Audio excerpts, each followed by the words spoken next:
more of this Scott Fishbowl 14 bullshit. Gonna keep just churning this out. That's all anybody seems to give a shit about the other day.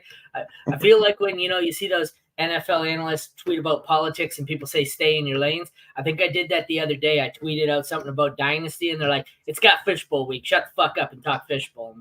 Fishbowl. All right. Fishbowl, baby. Fishbowl. And we will skip our introduction today, besides to say that welcome to FFU, because Jeremy is on the clock in my screen's too small. What is that? 6th round, 607. He's got Lamar, yes, Kyler. Then he went back-to-back with McBride and Pitts, Holy James Cook, and I assume at 6'7", he is in the market here for a wide receiver. Jeremy, take over. It's all you. No chance I'm going wide receiver here. Wide receiver is interesting. You got Devonta Smith. You got Amari Cooper, who's an interesting guy here in this range. But in the Scott Fishbowl, I don't want wide receivers in this range because the running backs are so much more valuable with the way the scoring is. We preach this all the time, whether and you're heavily invested in the Scott Fishbowl or you have no clue what the Scott Fishbowl is. It doesn't matter. The advice is the same. Know your league settings. So in this case, wide receiver, you get points for half a point for receiving first down, but so do running backs. Running backs also get a quarter point per rush. So that's really where you want to invest if you can.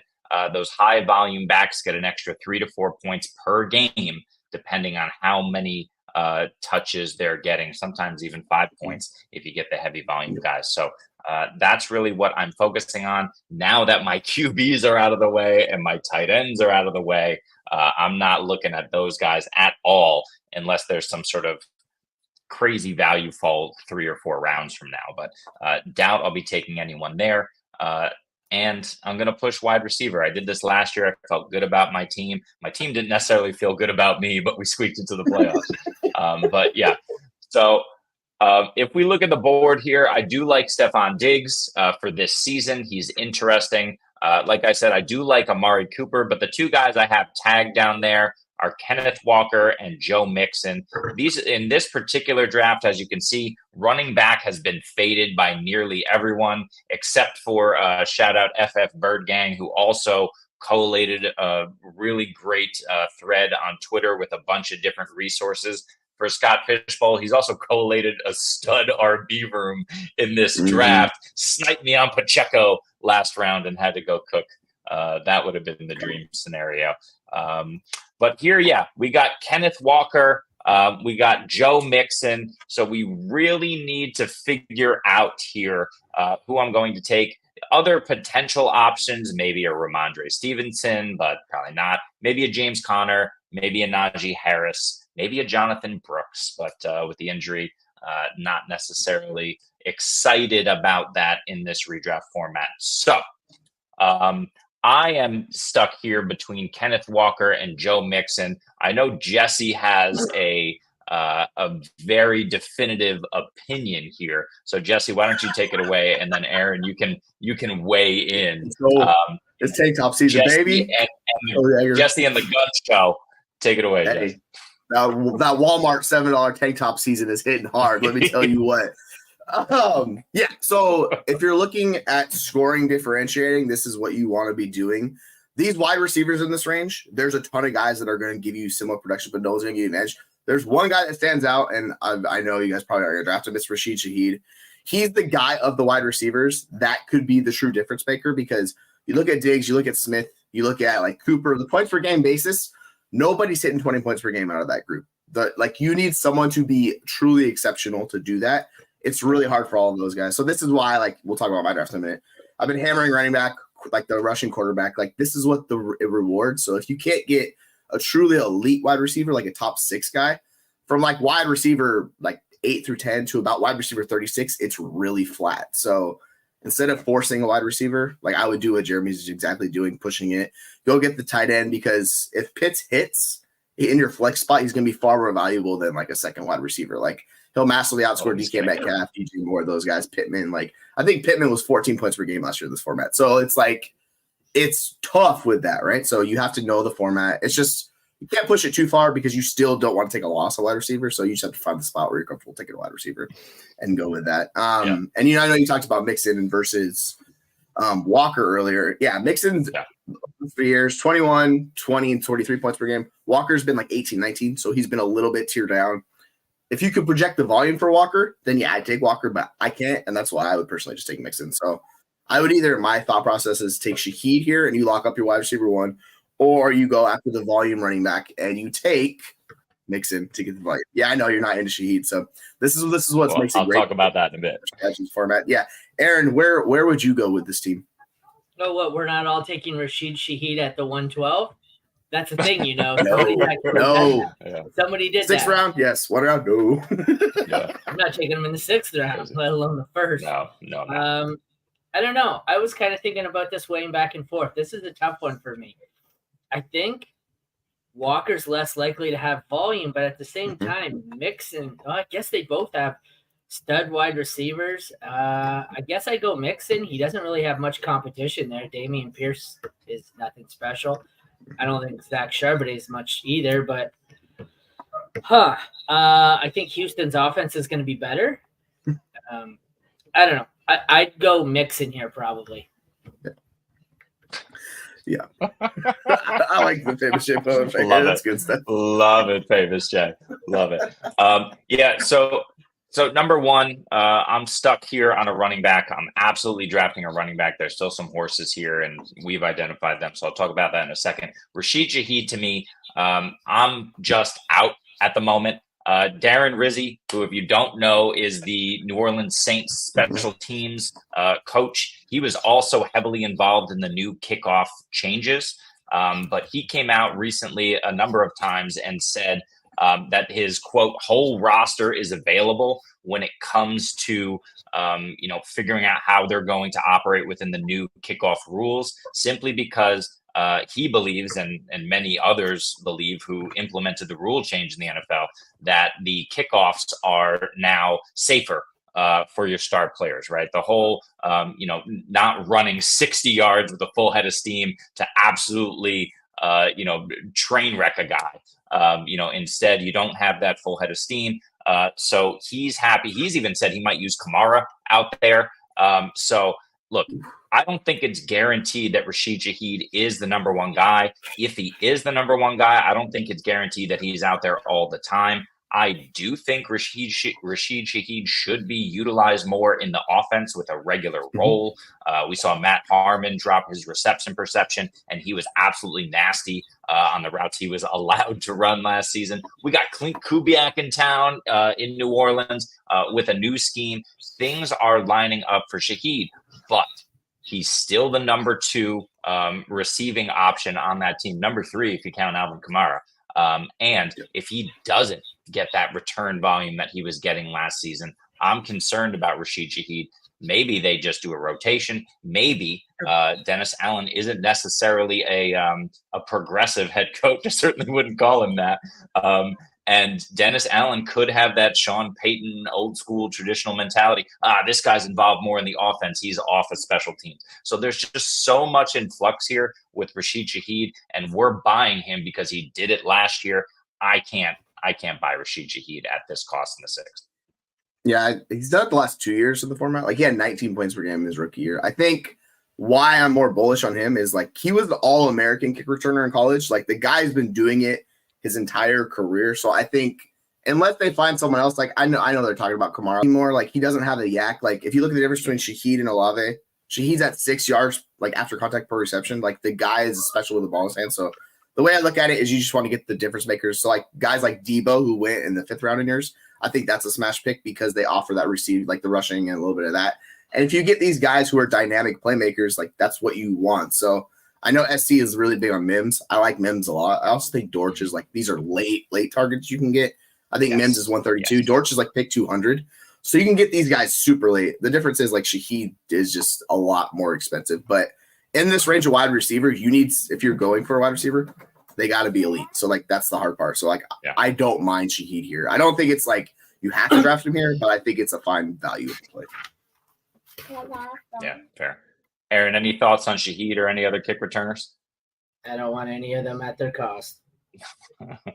I agree. I don't mind the late. It's the thing we do every year. There's some hot name or some trend we're on, and everybody jumps on board, and all of a sudden the great 15th round sleeper is going in the 5th round, and they're not a sleeper anymore. The point of a sleeper, Rashid Shaheed as a sleeper was great last year because you got him in the 20th round. Rashid Shaheed at the 112 or the 5th round or whatever, that's not a sleeper. That's just a player on your team. Waste of time. Not doing. Yeah. Well, I mean, you're getting the difference making production at the cost. Like that's the whole point for these return yards, guys. Like this format, we talk about rewarding it. Like it massively rewards returns, guys. So if you have a guy who does both, and like we're talking about Mims, Dortch, like these guys late, yeah, you know what I'm saying? It's really like I know there's risk at that cost, but like the opportunity cost, if you're taking a wide receiver, like is not actually that high with these wide receivers because the scoring is super flat. So I think there's a way where he could still lose some of that rushing or extra yardage and still be like 5 points per game. So I don't think the opportunity cost is that bad in the 6th round personally. So that's why I'm making the case for him. But yeah, like I get it. If you don't want to go, take the running back because the running backs are really. And he was what was Shaheed? Was he wide receiver 2 overall in this format last year, or was he like a wide receiver 2? He was wide receiver 5. Receiver 7 overall.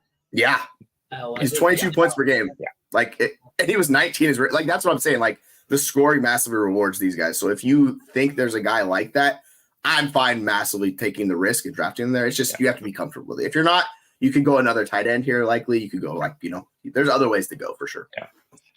Yeah. Mims for me is 2 years.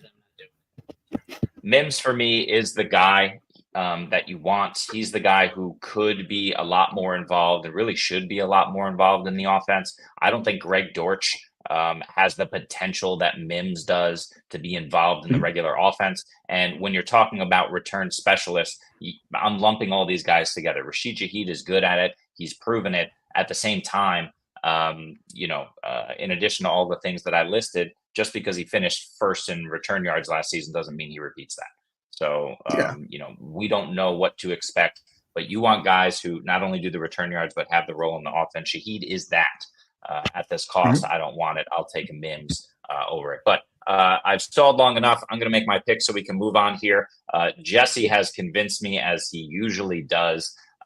Kenneth Walker is the guy I wanted. I almost took him over Cook last round, but a couple of things scare me. It certainly isn't the offense, but it's the fact that Zach Charbonnet is still in town. If you look at the depth chart in Houston, Joe Mixon is alone. They may give more work to Dameon Pierce. They may give some work to Jawar Jordan. Dara Ogunbowale is still there. But at the end of the day, Joe Mixon is probably just going to do what Joe Mixon did last season, and that was, plod his way to RB5 overall. So because of the first downs, because of all the different bonuses, I'm going to go ahead and draft Joe Mixon here and allow this draft to move on. Check this out. Oh, somebody put that back up. Sorry. Check this out. Okay, Michael Thomas last year played the first 10 games. Rashid Shaheed for the first 10 games, a monster. Game 10, Michael Thomas done for the year. Rashid Shaheed has 41 rushing yards after that. Returns 2 kicks the rest of the year once he became a full-time receiver. Once Michael Thomas was out and Rashid wasn't just a bonus guy on the roster looking for a role, he went nowhere. He had 41 yards once he became an actual 42. Once he became an actual receiver they were relying on, his return yards disappeared. Gone. Bye-bye. Therefore, someone's drafting him now in the 6th round, and you're relying solely on, okay, so maybe he could have a career year in receiving yards, which would be, 700 and something, but in the 6th round is 700, 800. Even if he goes to 1,000, that's not necessarily a great value. I think the return yards are going to disappear. My only rebuttal to that, and I think that's an excellent point, but my only rebuttal to that is, number one, the fact that A.T. Perry is developing. They like him. He should be able to fill a role on the outside and allow them to move Shaheed around. I don't like A.T. Perry for fantasy, but I like the fact that he can allow Shaheed to be more flexible in the offense. Number two, Shaheed kind of had his snap percentage all season on offense remain relatively the same. I don't know if he was injured, but he has a weird stretch from after the bye in week 11, where he was 26% snap share in week 12. He didn't play in week 13. He didn't play in week 14, even though he dressed. So he had some sort of strange injury there as well. That said, he did come back and played his normal allotment of snaps for last month of the season. So while I agree with that, there's just some anomalies in there.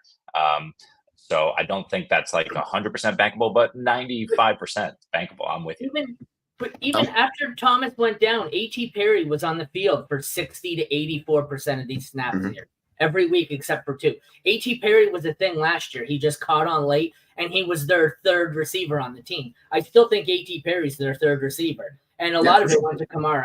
I have no faith that this Shaheed, that what everyone thinks is found money with Shaheed, I have no faith that it's going to stick. And I'm a Saints fan, and I love Shaheed. I don't think this sticks.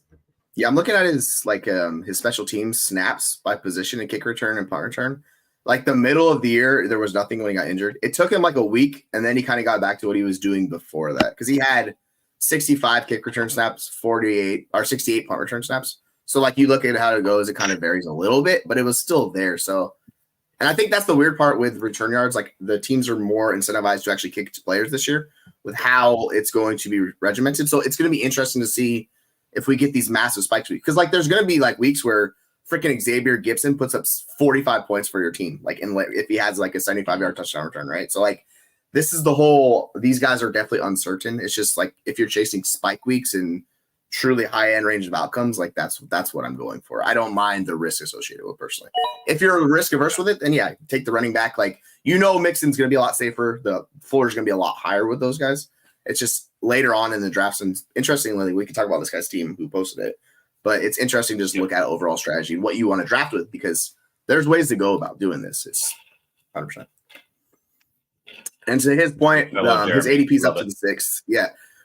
Look on Dynasty Data Lab, click on the actual players. It gives you updated ADP. So like that's his overall. When you click on a player's name, like I think Laporta's up a little bit, like James Cook's up a little. Certain players have spiked a few rounds already. And it depends on, like, I think Kyler's up to the 112 at this point, pretty much. Do we want to go into Brian Burst here? Yeah, the team. Who was your pick? Sorry, I was researching. Who you want with Mixon? Okay, Mixie. Yeah, we did Mixon. Better offense, better opportunity. He's just got to stay healthy, really, and he's gonna obviously do what Devin Singletary did and some last season. He was the RB5 in Cincinnati. He can absolutely be the RB5 again. He's just got to stay healthy. Yep. That's Shaheed is wide receiver 31 in the 8th round, 82 overall on Data Lab. Yep. Yeah. And how do you guys sorry. I didn't mean to click that. Well, yeah, let's just jump into this really quick. So Brian says he's picking 103 in the Princess Mononoke division. And his players so far, so I guess this is who he has picked: Jalen Hurts, Sam Laporta in round 2, Derrick Henry in round 3. We love that. A few of us got sniped on Henry. Achan in round 4, and Njoku in round 5, and then Malik Nabers coming back. I really like this team. What are you guys thinking? Yeah, like I think it's an interesting build, right? Because you're basically playing bully ball. You're taking the rushing with Hurts, which is what you want the quarterback. You got Henry, who's the absolute smash. Like he's been 29 points per game before in this format. Laporta, like I like all of these players. I think Achan's the interesting one. He's the vibe. Like you're shooting the moon with him in the 4th round, though. Like I'm all for that at that cost. How do you guys feel about 5 and 6? Because those are interesting picks. Are you in it, Njoku, and then Nabers at wide receiver? Because it's this range of players right here. It's Diggs, Smith, all these guys, right? Is where that pick is. So where are you guys at with those last 2 picks? Yeah, I mean, for me, go ahead, Aaron. No, it doesn't matter. Go ahead. No, for me, Njoku, I feel like he's kind of the last tight end that I really want to take. You see here in my draft, he went past Bowers. I don't really want Bowers or Njoku. I think they're just going a little too high for what you're asking them to do, especially with Njoku Flacco-less this season and having to rely on Deshaun Watson, who traditionally hasn't super targeted the tight end, but why would you target a tight end when you're throwing to DeAndre Hopkins? So he could still pan out. I just don't love it. And Malik Nabers here in the 6th. Yeah, the first 4 picks are smash picks. I love them. Njoku is not for me. But Malik Nabers is super interesting. I think if you're talking about an elite guy, I don't think anyone would be surprised if Malik Nabers finishes a back-end wide receiver 1 this season. He's got the ability. He's got the opportunity. He's got the touchdown upside. You could absolutely see Malik Nabers go off and even outproduce Marvin Harrison Jr. this year. The opportunity's there. It's possible. And he's got the talent and ability. So I don't mind a pot shot in the 6th. Njoku for me, that's why I drafted. Well, I guess we can switch over to mine. I drafted Pitts. Wrong one. One sec. I drafted Pitts with my last pick here in round 4, my 4th rounder here. Yeah. Because I had the last tier of tight ends that I wanted to make sure I got in on was Pitts, Kittle, and who's the third one, guys? Evan Engram. Engram. Yeah. So I wanted to take. I was hoping Marvin Harrison Jr. fell to me here. He didn't. I was going to step down, but for me, the case was I didn't think if I passed on tight ends, the 3 of them would get around to me, and I didn't want to go into that tier of David Njoku.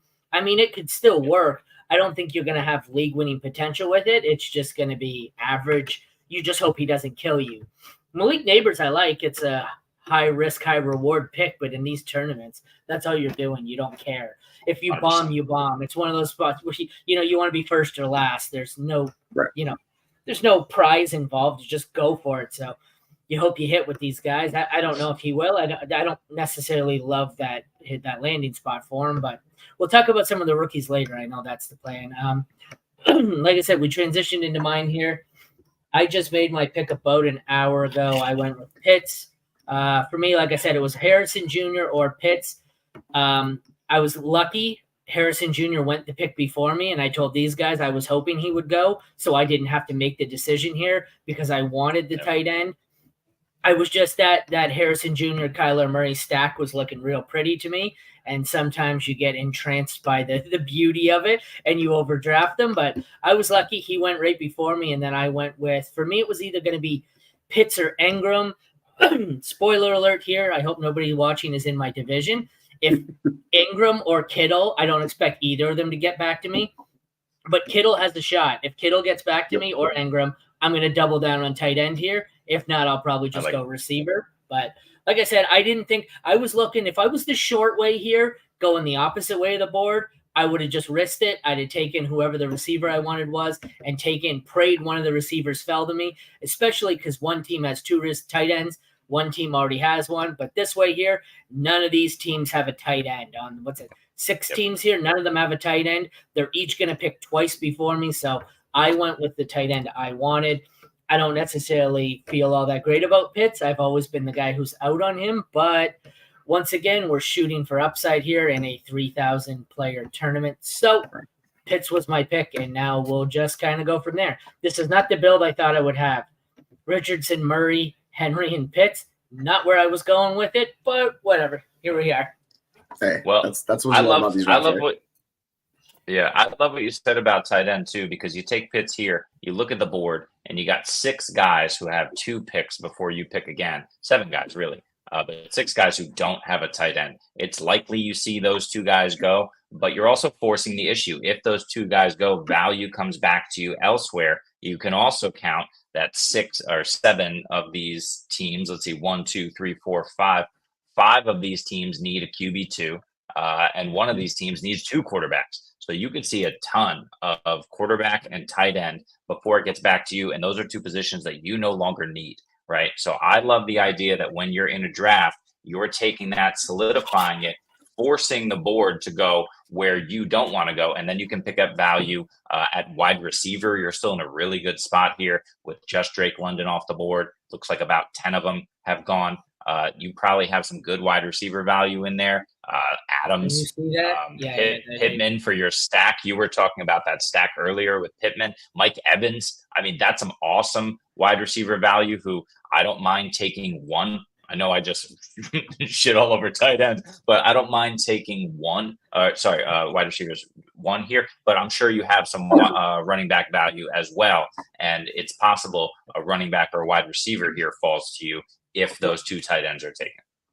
Unless like I said, if Engram or Kittle falls to me, I'm going to scoop up another tight end.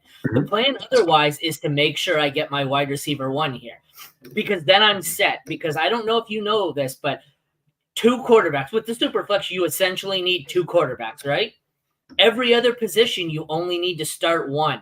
So once I've gotten my guy at each of the 3, running back, tight end, wide receiver, I don't give a fuck if I don't draft another running back, whoever. I'm going to take value. If that means I end up with 19 running backs and 2 receivers, so be it. If it means I end up with 8 tight ends and 1 receiver, whatever. Like, okay, I won't draft 1 receiver, but once I get, like I said, I want to, after the 2 quarterbacks here, I kind of want to go rainbow here. And then from then on, just value. Whoever the value is, take it, because I am set at each of my positions now, and the board can just come to me. So that's the plan here. Like it. Yeah, I think it's interesting when you look at the wide receivers, because, like, for instance, on a points per game basis, Tank Dell was at almost 22 just because of how he scored last year. It was a small window. Pittman's at 14.5. So it's weird how certain wide receivers are rewarded for their scoring. And if you're differentiating, Evans was basically 19 points per game last year. So you saw how kind of those players scored, and it benefits those players compared to other ones. So with wide receiver being so deep, I don't think you need to reach for wide receiver necessarily. You can let it fall and just let the board fall to you. Because I've seen Evans fall to like the 6th or 7th round, and I'm like, dude, why not just take Evans there instead of, you know what I'm saying? Crazy. Like, I think we have this weird mindset where people are pushing up these younger wide receivers. Like, instance, the guy Brian took Nabers over his QB2, which I found very interesting decision, right? Maybe the quarterbacks went really early, so he's just pushing the position, and you could totally do that, and you could just flex it and go that route. It's just, that's what I like about Scott Fishbowl, because each of our drafts, you see how this strategy plays out, and they're all different. Like, every single one of our leagues has its own individual market, so it's really fun looking at the team builds and seeing how it plays out and how it affects your team, because you have to make changes on the fly. Unless one of the 2 tight ends or one of these, like Achane, White, Cook, one of these maybe top 4 or 5 running backs, my plan is to go, like I said, I want that Pittman stack. So unless someone falls at another position, I'm hoping Pittman gets back to me, because I've got Richardson. The other thing I've really been keeping in mind, I wasn't until you guys said it yesterday. I don't know. Maybe I'd be lucky if I didn't get that Pittman stack, because otherwise I'm gonna have a lot of bye weeks. Week 14, or I got a late bye weeks. All my buys are in the Scott Fish Bowl playoffs at this point. But I guess it doesn't matter. I got to get to the playoffs, and I'll fucking worry about that later. You know, like, I'm planning on getting a Derek Carr, a Daniel Jones late, or whoever doesn't have the same bye week. I'll just take them and play and hope that's their week. So it's the tough part, right? Like, it's not fun dealing with the bias playoffs. Yeah, but plus, if you score enough in the regular season, you get those extra points boosts. So hopefully it can make up for the guys you lose. But just be mindful. I think there's 6 teams on bye in week 12 and 6 teams on bye in week 14. Those are both playoff weeks for Scott Fishbowl. It's like a third of the league. So just check it out. Try not to take every one of your first 8 picks with guys with bye weeks in week 14. I struggle to do some of that as well. So you don't realize it. Then you're like, wait a second. I don't think I'm going to get another shot. I got to check Mixon now. Let's see. How about you, Jesse? How's it going in yours? I got you up. Mine looks like it's pretty chilling. So I was actually in the 3rd round, it was like the clock ran out. So I was on the clock, and I was like, Henry went right before me. The guy like took him in front of me. I actually didn't mind that, because then my like basically entire team's doing bye weeks in the playoffs. So I was like, cool, give me Kyron, who by the way scored 28 points per game in this format last year, which is ridiculous. So even if he drops to 80% of that, you're still getting 20 points per game. Like, I'm totally fine with him doing that. But him going there, like, I like that. And then I was like deciding between him and quarterbacks, between Herbert or Daniels or the tight ends. And both the tight ends went.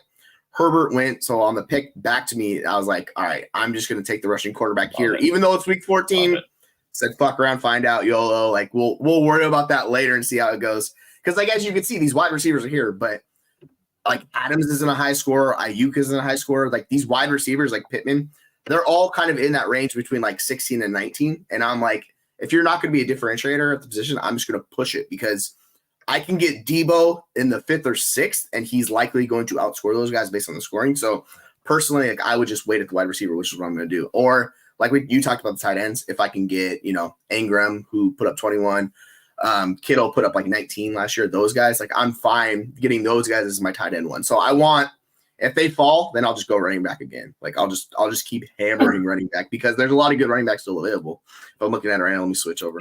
It's funny because it doesn't look like Shahid's gone in any of our 3 leagues, but it's funny because you had the same thing. I had it happen with Harrison. You had it happen with Henry. Sometimes it's nice when the decision's made for you. Back when I used to play poker, we used to say sometimes the calls you don't make are more important than the ones you do. And sometimes you get lucky and it's like, oh, the decision was made for you. So you don't have to worry about looking back and beating yourself up for it. Yeah, and I will say if Debo goes, I'm going to take Shaheed in the 6. Like that's the pick I'm going to make. I'll go tight end 5, come back with Shaheed on the 6. Like that's just what I'm going to go and lock up my tight end 1, wide receiver 1. We'll see how it goes. They might both go, and I'll be like, well, new plan, but that's my plan at the moment. What is if you give me a minute, I can pull it up. What is SC's division? Oh, he's Barbosa. Never mind. Yes. You say what were you going? You were going to look at a tight end next round, and if one didn't fall, Shaheed? Yeah, so I'm going to go Debo more than likely if he's available in the 5th. If he goes, I'll go tight ends. If one of those tight ends goes, my plan is to go in the 6th sheet. What are you looking at? Ingram, Kittle, basically? Kittle, Ingram, and like Njoku. Yeah, Brock Bowers as well, but I'm not touching Brock Bowers there. See, like I don't think you had the same thing as me. You're in the same spot, hoping that Pitts, Ingram, Kittle make it around the same number of picks. The only difference is it looks like you got 2 teams that already have a tight end, but still one went. Yeah, there's a gap right here in the draft. No tight ends. It's like fuck. All right. So like look at the wide receivers though. There's a ton of good wide receivers. So I'm expecting a wide receiver run. We'll see if it happens. I don't know. But a couple teams need quarterback and stuff, so it's going to be interesting to see how they make those picks personally. And that's why I went Daniels. I've learned, have you guys picked up on trends in your league? I've learned a couple of people are drafting directly off the Fantasy Pros draft assistant in my league because I like to look each pick and see who they have as the top recommended one. And I'm going, that player's like 80 picks from now. How was that the top recommended? And then that player gets drafted, and then you see the next person go, oh, you sniped me with that player. And I'm going, oh, I see what's going on here. I'm like, sniped you. That guy wasn't due for 6 more rounds. What the hell are we doing? So yeah, the ADP on Sleeper's a little off. So just a heads up, like I would not draft specifically off it. It's nice to use as a guide, but don't be so heavily reliant on it because people are going to take their guys. Agree. It's particularly in this format, right? It's like you just want to be unique. So don't be afraid of going that way. No, you know it's off. The ADP on MFL. I was doing my July update for the ADP. MFL, I don't think the people on there realize they're like, I had to double check to make sure I had the settings correct. They just keep drafting like it's a dynasty league, even in redraft. I'm like, what the hell are we doing here? Weird. Hey, it's good value for MFL teams. That's it. We got Brian back here. Let's see. As we block out all our faces. Fading QB. Yeah, DJ. That's what I figured. I like it. Yeah, like you can push it. If you're comfortable with Daniel Jones, I would prefer Geno over Daniel Jones. But like if Daniel Jones plays a full season with his rushing, he's gonna be scoring good amount of points for you. So if you're okay with that, if you do take him as your QB2, get another quarterback because they could be horrible and they could just bench him, similar to what the Broncos did last year. There's serious risk with Daniel Jones, but if you're okay with that risk, just insulate a little bit. We're assuming he's on what, the 2 or 3 spot, right? With Hurts, you would think. He needs his QB2. They're in like no.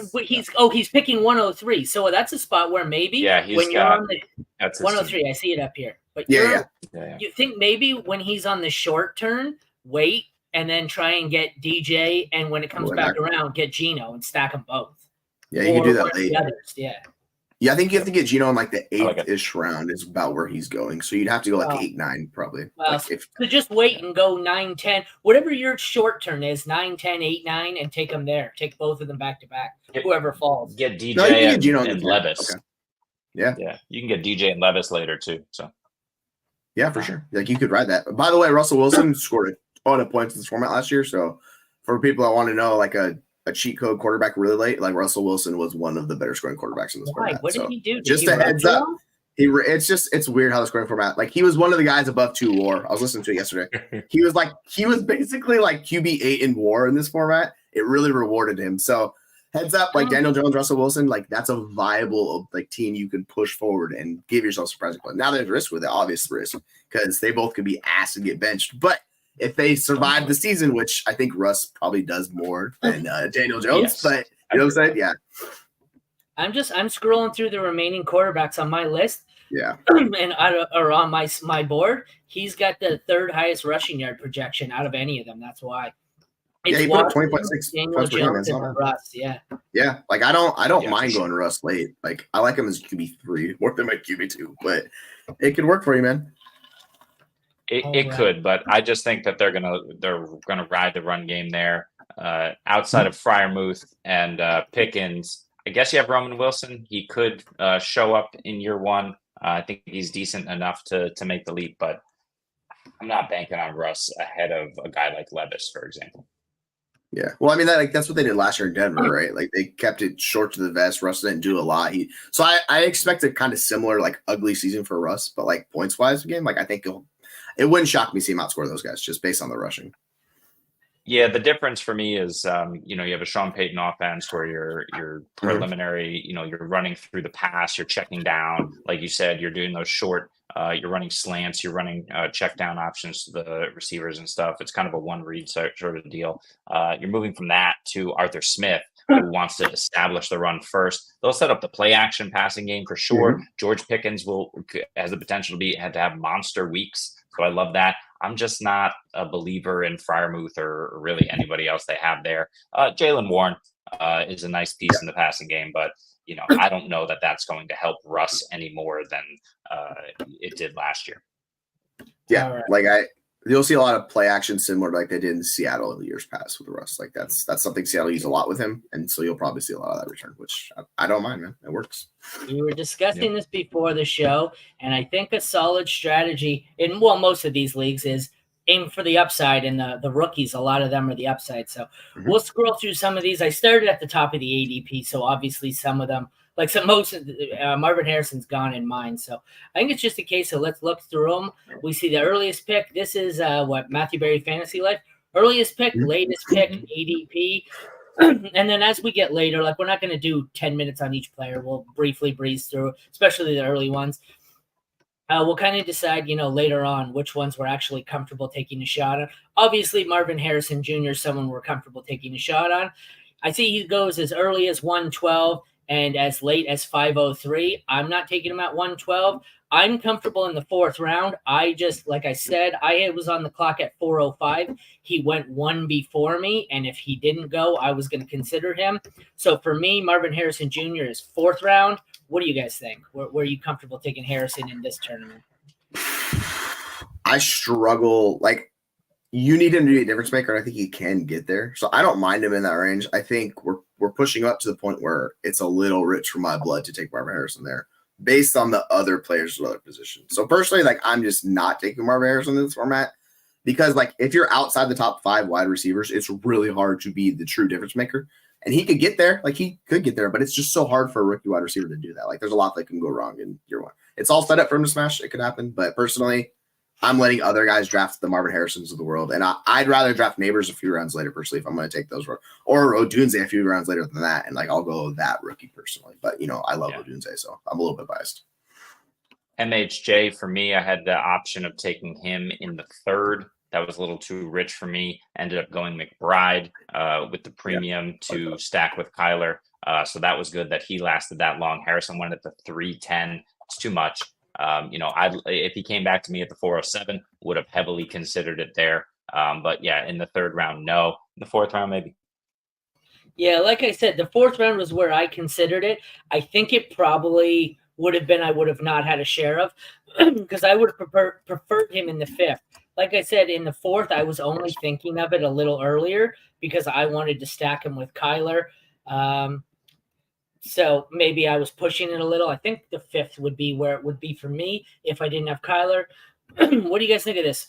Win now, Kyron or Henry? I think we answered this something similar to this yesterday. It's probably Kyron because they're very similar. So you just take the younger guy. So close. Thoughts?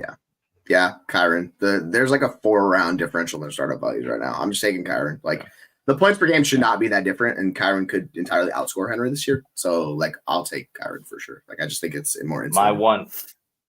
My one pushback there is I think Henry outproduces Kyron this year. I think he's absolutely going to explode.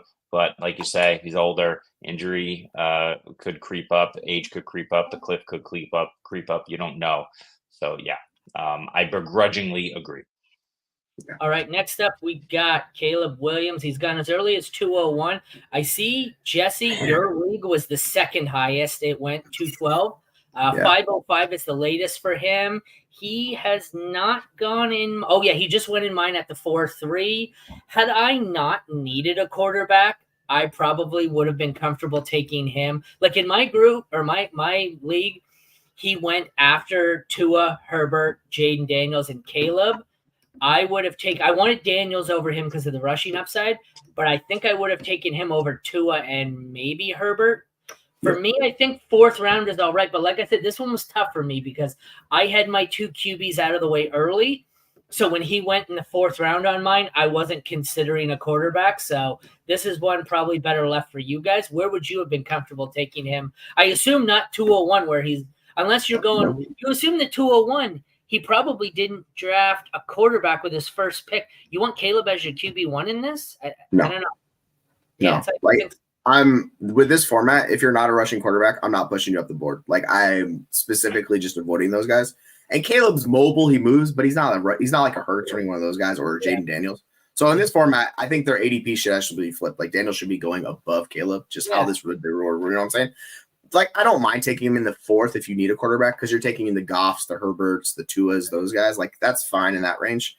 But I'm not going to take him in the 2nd. That is rich. But, this is the format where it's like YOLO, get your guy. So if you want to draft him, go for it. But if I'm going based on how I view them, like, I'm going 4th, 5th round probably. Yeah. In my league, he went 401, but he was the QB 16. So I think he was a value there. He went right after Daniels, after Tua, Goff, and Herbert. So I think he's appropriate where he went. And he went to a guy who first 3 picks was CMC, Puka, and Chris Olave. So the fact that you're still able to get Caleb Williams and have those guys, he followed it up with Deebo and Matt Stafford. So now he's got 2 legitimate starting quarterbacks. He went about it kind of the opposite way that we've been preaching, but it still looks nice. If Caleb hits, that's going to be a good team. That said, I'm still happy taking an elite guy. If it's up to me, I'm taking, probably Josh Allen there at the 101. I don't love that QB room. Rookie quarterbacks, especially with a ton of new weapons here all over. This might, I've been saying all offseason, I think this Bears situation is going to take a little bit of time to gel. And then you add in that he has an older quarterback who, what do they project Stafford for? Pretty much almost no rushing yards, I'm going to assume. 68 rushing yards. So it's strictly passing in this one. They project him for, what do we got here? Passing yards. So 4,000 yards and 29 touchdowns. That's not great. So the majority of his is going to come on passing yards, which I don't know if I necessarily like. I get he passed on the early QBs for some great players early, but I don't know if that's the QB duo I want. A rookie and an old guy who doesn't run at all. I'm going to defend Stafford a little bit for a second, and the fact that 2021, so that's about 3 years ago now. He was the QB 5 overall with Sean McVay in his first season there. He threw the ball over 600 times. He had 41 touchdowns.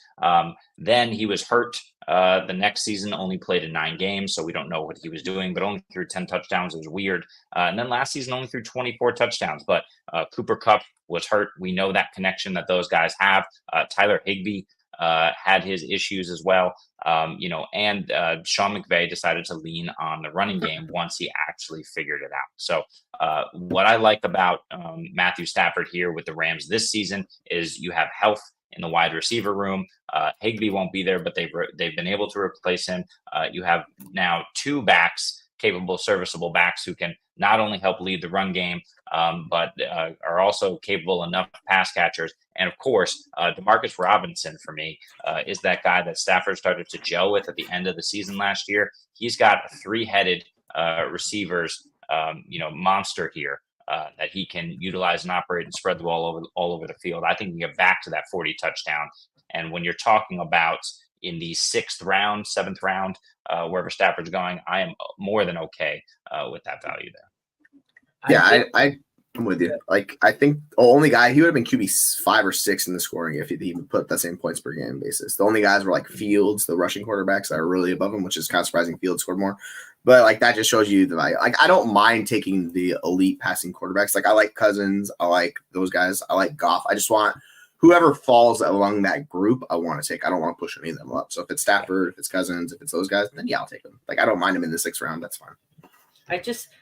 He's a good quarterback, and he was at one point good for fantasy. But if you look in this scoring, in this format, he's the epitome of the guy you want to avoid. Like, he has one QB5 season in the last 10 years in this format where he put up 41 touchdowns. Every other year in this scoring, he's finished QB 15 or lower. He's older. He's injured. In his career, he's had a year with 207 rushing yards in 2016 and 159. Every other year he's been like 100 or less. He doesn't run, and it's been aside from the really high touchdown years, it's been 40 touchdowns in that one season. Then it's 20, 24, 26, 19, 21, 29. Like the problem is you're making it all on passing yards, and the passing yards are nerfed in this to half. Mm-hmm. No, you'd have to base it a little bit on the passing touchdowns. I agree with you. The passing yards are nerfed, but you have to believe in the fact that in his first season with Sean McVay, he put up 41 touchdowns, which is a career high. You have to believe that now that he's healthy, that everyone in his system is healthy, and they're able to have a functional running game for an entire season, able to work the play action, and has 3 reliable targets who can stay healthy. Look, health is the issue across the board, but if they can stay healthy, especially with that terrible defense, this team is going to have to pass all over the yard. I think it's possible he gets it. Is it a great bet? No. Is Geno Smith a nicer bet 3 rounds later? Yeah, probably. But I'm still comfortable with Stafford. Stafford, like Sleeper has him projected for 29 passing touchdowns. I think that's the range I'm at. I feel like, sure, he could be Tom Brady and put up that first season where first season in Tampa where he comes out of nowhere at his age and puts up 40 touchdowns. But I feel like you're betting against the house on that one. And I don't want anything of that. I'd rather have Geno or Daniel Jones in this format. Well, yeah, Baker, what's Baker do rushing wise? Baker's projected for 200, so he's got a little bit of rushing upside, about 500 yards less passing and 5 touchdowns less in the sleeper projection. So probably Baker. Would you guys take Watson? Would you take Aaron Rodgers? Would you take Stafford or in that range of players? Who are you targeting? Because Watson easily. Yeah, like the thing with Watson is the floor absolutely sucks with him. So if he's bad again, you just kind of have to accept it. I think Stafford has a high floor, similar floor. I just think if you want to chase the upside, it's probably Watson just because of how he scores points. But if I'm drafting that range, I'd personally rather just punt and go for the Russell Wilson, the Daniel Jones, and those guys because of how they score points, and then I'll insulate my roster with that. I would too. I'm with you. No, but 3,000 people, I don't want floor. I don't give a damn about floor. If I'm going to finish 6th in my league, I might as well finish 12th. I'm just going – I think Watson's rushing floor or Russ's or Daniel Jones gives him elite potential in this format. I'd rather just shoot it all and go for it. Overtaking – yeah, Stafford's the safe guy. I don't want safe here. 3,000 people, I don't want safe. Here's the moral of the story. You're looking at 3 guys who all have their 2 quarterbacks within the first 4 rounds of the draft. 2 guys got them in the first 2 rounds. We don't have to make this decision. Hopefully you don't, but if you do, at this point in this kind of format, you're probably going to punt it down the road. I don't mind Stafford, but it is a gamble when you're talking about guys like Geno, like Daniel Jones, like Will Levis, who could put up the same amount of points and you can get them 4, 5, 6 rounds later. Or you can even go a Bo Nix too. Yeah. Bo Nix, yeah. What was that? Okay, sorry, go ahead. Nope. 503 is a steal, dude. I thought my pick was good value. 503 is nuts. Okay, so we got Jayden Daniels. Wait. What? Oh, yeah. What? No, you're talking about nothing. I was confused. What else is new? So we've got Jayden Daniels. He's gone as early as the 202, gone as late as the 503. I know we discussed this yesterday. I had said I wanted Kyler in the second. I really wanted to chance it and go Jayden Daniels in the third, but pretty much every league I've seen, he would have been gone before it got back to me. I believe in Jesse's league, he was gone before it got back to him. Nope, I got him at the 405. Oh, you did get him at the 405? Okay, see, Yep. he was gone in my league. He was gone at the 305 in mine, so I wouldn't have got him. He fell to the 405 in yours? Yeah. Look at his average ADP. It's 27. So that's like he's really going early third is what it looks like. So I was happy to take him at the 405. Like I was planning on him or Herbert, whoever fell. And one of the guys fell. I was 311. 311 for me. If he didn't fall, I was going to push quarterback even farther, probably take it like 6, one of those upside guys, or push it all the way down. So I had kind of contingency plans with him. But yeah, I was happy to take him. If he had fallen to the 405 in my league, I would have 3 quarterbacks with my first 4 picks because I would have taken him and stacked him with Richardson and Kyler. I don't even care. But he didn't. He was gone long before it got back to me in the third and made me happy. I said, fuck it, and took Kyler. So we're comfortable. We think he's third round value here. Yeah, I'm fine taking that. Like I'd flip him in Caleb's ADP. I think Caleb's going above him. Like I would just flip those 2 guys. And I would take him where Caleb is going. I'm not sure if Caleb's going above him. I think he is, but I was like, that's not right. So yeah, like I prefer him to Caleb in this format. All right, we've got Malik Nabers going as early as 311, as late as 806. Average ADP is 65. Has he gone? I'm in the 4th round. He is still on the board in my league. And honestly, when it comes back to me in the 5th at receiver, he's not one of the ones I'm really considering. So for me, I think he's a 6th round at best for me, which means I'm not going to have a lot of shares. Where did he say he had Nabers as 1, 2? So he got this guy here. He got it Nabers. That's by my count the 6th round. So that's fine by me. I don't mind that. That's I think where I'm comfortable. I want no shares of him at 311. I get you want to shoot for the upside like you have with the rookie with Marvin Harrison Jr. That upside doesn't exist in the Giants offense. That 3rd round rookie, it's not there. So what do you guys think about Malik Nabers? Yeah, there's no chance I'm taking him in the 3rd round. I do think the upside exists because there's no one else there. But yeah, it's hard to trust, right? It's definitely doesn't feel nearly as safe as the upside of MHJ. I agree with that. Is it possible for him to do it with his talent and opportunity? Yes. We just talked about that. But in my draft, he went at the 602. He went just after Waddle and Debo and just before Cooper Kupp. That kind of makes sense to me. At the same time, I'm betting on Cooper Kupp in that situation all day. We've seen him do it. If he's healthy, he's going to be a monster and he's a value. I'm not taking Nabers over him. That said, the next wide receiver off the board was Tank Dell. So, Diggs is still there. That would be a conversation that I would have to have with myself, whether I want Diggs or Amari Cooper or Malik Nabers. The answer is I don't. I want running backs. Yeah, like that's like where you're expecting him to finish like a back end wide receiver 1. I think that would be a successful season. If we're looking at WARP, those it's just upside's not there for those wide receivers. So this is why, like, if I'm in that range of players, I'm just pushing wide receiver further because I'll take a guy I can get a couple rounds later who has similar upside or close to that upside. And the way that gets structured, like you should just be chasing the running backs, the tight ends, and quarterbacks in this scoring format before you do that. If you miss out on the truly elite wide receivers, right? Unless you're like he could be finished off 5. If you think he finished off 5, go for it. Like I don't, so I'm just gonna push it. Like I'll let other people draft guys like him. I think I'd much rather take Debo. Like I would 100% smash Debo over Nabers every time in this format. But I think that was the answer. Jeremy had the answer there, and it's pivot to running back. That's I think that's my solution there. Just pivot. It's one of those spots where, like I said, we were talking about the tight ends. Once that tier of tight ends dries up, don't force it and continue the run. Just say fuck it and take the other position. That's a value. Next, we got Brock. Hang on. Quick question. Nabers or Kenneth Walker? Walker.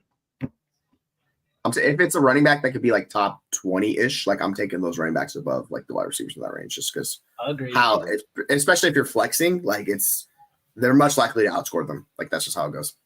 Yeah, we're not all in tank tops flexing like you. Hey, what's up?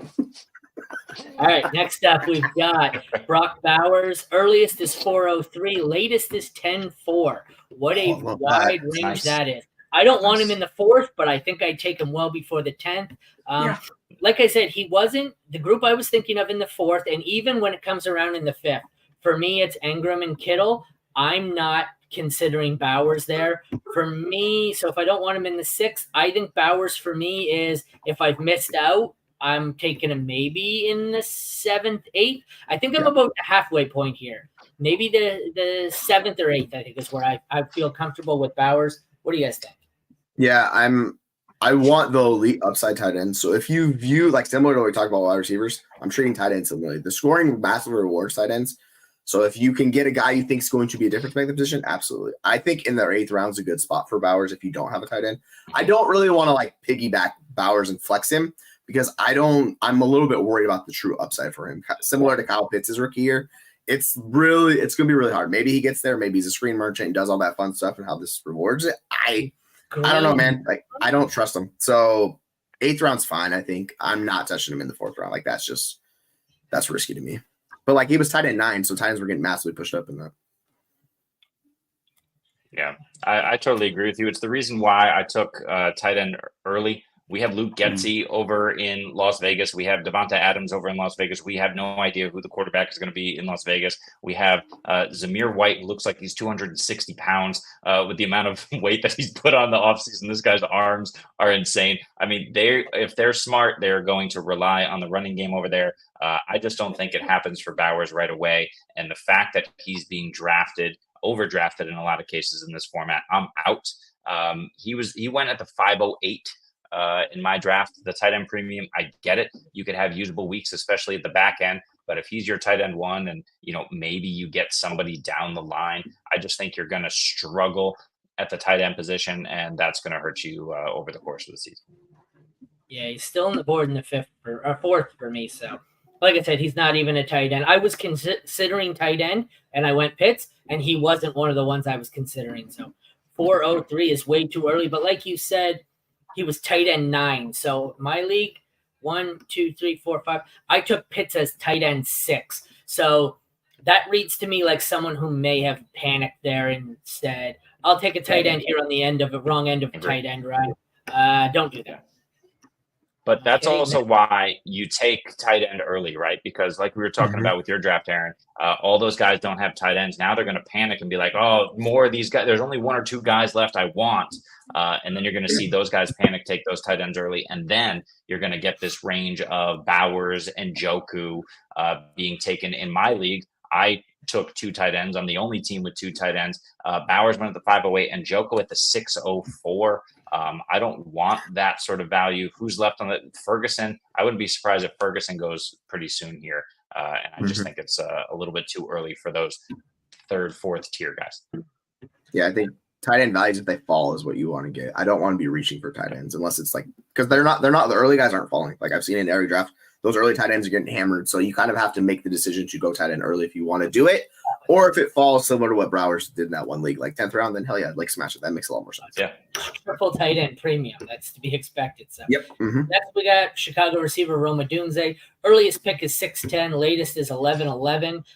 He has not been drafted in my league. We're still only in the 4th. Like I said, he's not really someone I'm considering at this time. He's a later target for me if I punted wide receiver, which I'm pretty much doing. I think for me, I'm closer to 11 here than I am on the 6th. I think he's probably a 9th round target for me, maybe the 8th, depending.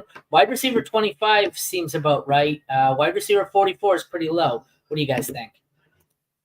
Yeah, I'm kind of like, I don't know. I think it's really hard for I like him a lot outside of this scoring format, but in this scoring format with the wide receivers, like they got to be, I just take Godwin over him. I think you get upside in the floor much higher, similar to like how the guys score because he can give you 20 points per game. Like I'll chase that. But man, I don't know. I really don't want to be reaching for Odunze. Like in the 6th, like you're reaching for him because wide receiver 25, that means multiple teams likely have 2 wide receivers at that point. So like, why are you taking this guy as your wide receiver 2? Because you're going to be flexing him. And how this format, it crushes wide receivers if you're flexing them. It's just really hard for them to pay off. So Yeah, I don't It's know. He's fine. Tiered PPR. I don't remember what for specifically the wide receiver. What's it rewarding? Receptions, yardage guys, the touchdown guys? I don't remember. First downs. Mm-hmm. Okay, so first downs. So the target monsters? Yeah. But here's the thing as well. Do you know who Richard Hightower is? Because I didn't know who Richard Hightower was until I just read his name. Any clue?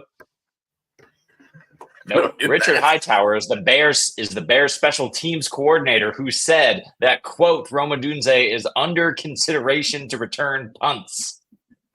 To the moon, let's go.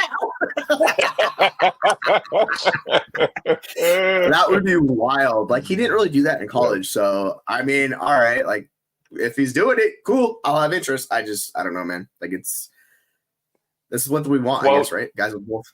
Quote, he had 3 returns on the books, and one of those 3 returns was a house call. Okay. So just saying. Your Bears kick return brought something into my head that this may be, if in this scenario, this may be the steal of the draft. What if after a couple of weeks, the starter is Justin Fields in Pittsburgh, who also returns kicks? Right, that's the Wouldn't that be awesome? Can I get me a rushing quarterback who also returns kicks? I know it's not going to happen the second they make him the starting quarterback, but right. Okay, so he's a return man for a couple of weeks, and you're getting return yards on Fields until he takes over. Then you're getting rushing. That would be dope. Numbers. That would be dope. I get it. I'm batshit crazy. They're he's talking not about it. I'm just fucking around. They've been talking about it. The fact that he's eligible, but they brought in Cordero Patterson. I doubt it. They have enough in place there. Who's the guy? Who's the speedy guy they have? Austin as well. Yep. I mean, it's very unlikely that it's Justin Fields. But if you want to do some funky stuff where you put Justin Fields and someone else back there and you're doing laterals across the field or whatever you're doing, it's possible. But that's the thing, right? Like, you just got to be careful with these return yards, because I'm very concerned that, as I keep reading in every report about this person could be used, the caveat always says that special teams coordinators are considering using a bunch of different players to return kicks because they want to play around, they want to look for the advantage. And, if you don't know the guy who's back there, if you got Justin Fields back there and it's some sort of weird threat in the return game, why wouldn't you put him back there as opposed to, just a Calvin Austin who's just kind of running around? Yeah. Hope took Fields. Oh yeah, let's go. I think there's serious upside with Fields. If it falters with Russ, you're getting massive points per game, like as your quarterback or your super flex spot. Like, that's the guy you should be targeting because he's going late. So, like, I like chasing that. You just know the floor is 0. Like, the floor is 0. The upside's like league-breaking fantasy quarterback, and he's somewhere in this range. We have no idea where it's going to be. It's like, just like throw a dart, hope it hits. It's like it's fun to draft guys like Fields because there's always the talk. You talk yourself into it, right? So, yeah, I don't mind him. I'm not sure what his ADP is. I think it's pretty late, but I need to double check. I like it. I'm on a bit here. Well, I'll double check that, but we're taking 4 minutes per rookie, and that's a lot. So anywhere between 10 and 15. 147 is Justin Fields. But the next one we will go Xavier Worthy, who is earliest is 708, latest is 1110. Has not gone in my league, obviously. I think I'm the slowest, right? I'm in the 4th. I'm 4th. You guys are all 5th. Jeremy's I'm in the 4th as well. I see in the 2nd, right? Oh, yeah. This is real slow. I'm pushing into the 7th here. You're cruising. I'm at 4. My team's at 408 right now in my league. That's where we're at. We're 6. I hit a guy in an IDP charity one, the one by Iggy, complaining that we're taking too long between picks and he wants to quit in a charity league. We are of the 7 leagues. We are currently we're the 2nd fastest of the 7 leagues. We're 2 picks behind the fastest, and he's complaining because I didn't get to make a pick this morning or whatever before. Like, dude, chill out. Like, this thing that drives me crazy. It's a fucking charity league. Get off your high horse, dude. In July, like, relax. Yeah. Oh, and like I think Hope did. Like, if you're punting quarterback, like she did the exact thing you should do is you should take shots on these quarterback, like Drake Maye, Konami quarterback, Justin Fields, like you just take these guys, and if one of them hits, they'll. I guarantee if they're going to start, they're probably going to outscore Bryce. Like, that's just how it's going to go in this format because Bryce Young's not a scrambling quarterback. So, yeah, like you get the floor with Bryce Young, and then you do that. It's the same thing if you take Stafford. Go get this Konami quarterback. Go get the Knicks. Go get the Maye. Go get those guys. Like, that's just I like that strategy. Xavier Worthy. Dallas, baby. Let's go. Thoughts on Worthy? Just a 10th round guy for you? Yeah, that's fine range for him. Yeah. I'm warming to Worthy. Sorry, Jesse. I'm warming to Worthy recently. I think it's between him or Hollywood Brown, who's going to routinely stretch the field. They could both do it from opposite sides of the field. I don't know that Worthy's going to be moved too much into the slot. We'll have to see. But Rice doesn't seem like he's going to be getting much, time off. If 6 games max, right? So he'll be back for sure in short order. And if everyone's healthy, Rice is operating in the same area of the field where he was. You got these guys stretching deep. If Worthy can take over Hollywood, then okay. But I don't know. I think they're probably about the same. Okay. That's a great point you brought up. And I was thinking about talking to Drew Davenport this morning. Have we heard anything recently? What's the latest on him? Because we did this with Alvin Kamara, where it's going to be 2 games, 3 games, and it turned out it was going to be the next season. And if it's a similar situation where Rice, nothing goes through on Rice this season, and he doesn't get it till next season, Rice could be a steal here because his ADP's plummeted because everyone's going to assume he's gone 6 or 8 games. But does the NFL really ever do this? Unless he takes a plea bargain in the next month, what are the odds he's getting suspended? Like, we've had one. There was, who was it? Maybe 5-6 years ago. They took a deal with it and they got suspended. Like maybe it was the 10th or 12th week of the season. I forget, but. Well, there was a defensive player, Cameron Sutton, who just got suspended 8 games in the last 2 days, like for violating the conduct policy, which is exactly what this is going to be for Rashee Rice. So I just saw Drew Davenport put out a post. He's like, people said no games. Now they're saying 8. He's like, we still have no idea. Like, we have no idea how this is going to go. There's just a wide range where he could miss half a season, could miss 2 games. We don't know, man. It's just like all over the place. What did Sutton do? I forget. I don't know. I'm looking on Twitter right now. It says just violating the personal conduct policy is all it's saying. I don't know what it actually is in reference to. But for the NFL, the ones that normally involve litigation in a court case, they normally wait till the court case goes out to make a decision, which means the court case takes forever. That's what happened with Kamara. They waited till it was resolved and then punished him, which is why it took a year and a half. If that's the case here, Rice has 2 court cases going right now, or at least one. I don't think he's getting suspended. But he's not even being charged, right? The photographer who was involved in the first case says he's dropping all charges. This was a few months ago. So he's not at the moment being charged with a crime. He's still involved in the issue with, I think it's the assault one that's going on. But in terms of the car case, he's not going to be charged with a crime. But obviously he's still involved in that sort of situation. It was his car, whatever it was. That said, if he doesn't get charged with a crime, I still think he's suspended. But 8 games is probably unlikely. I mean, I think maybe it's 4 to 6, and if it's 4, I don't know. But so if he gets suspended, so we're talking the card case. The other one, I'm assuming, if it's charged, whatever, it doesn't get released. The card case, was he drunk or was it just really high speed? Really high speed. So you're reckless. It's reckless driving, pretty much. Yeah. Speeding ticket. Yeah. And then they fled the scene too. There's that on top of it. Like they left the scene too. So like they took off. So I don't. We just don't know. Playing out there's just risk. Anyways, we've spent 8 minutes again on another player and spent the whole thing talking about Rashee Rice because that's my fault. So we will move on next to a guy I have almost shares of because I don't want this price. Lad McConkey is going 707 earliest. Some of these drafts are in 13. These got to be the live ones, right? That's sweet value, man. 13's nice. Yeah. I like that a lot. Yeah, I don't want him at 707. That's for damn sure. Would you take him in the 10th? Would you because Deontay's going in that range, Rashee, those guys are going in that range. Would you take Lad McConkey above those guys, or is he below those guys for you? Not above Deontay. Or Rashee Rice. Yeah. I think with over Rashee. Yeah, I don't. If the guy has an 8-game suspension, I personally don't want to have that guy on my roster in Scott Fishbowl for the 8 games. But we can actually hit on TJ Hawkinson in a second too because that's kind of similar. But yeah, I don't mind Lad in the 10th in that range. That's fine. There's upside in that offense attached to Justin Herbert. I get it. Herbert's one of the better quarterbacks in the NFL. I still want his pass catchers. I want him or Josh Palmer late. I'm fine with it, but I'm not gonna force up these wide receivers who. They're going to be flexing for your team. So, I'll take them if they fall, but I'm not going to push them up, if that makes sense. Lad or Jordan Addison? Addison. Lad.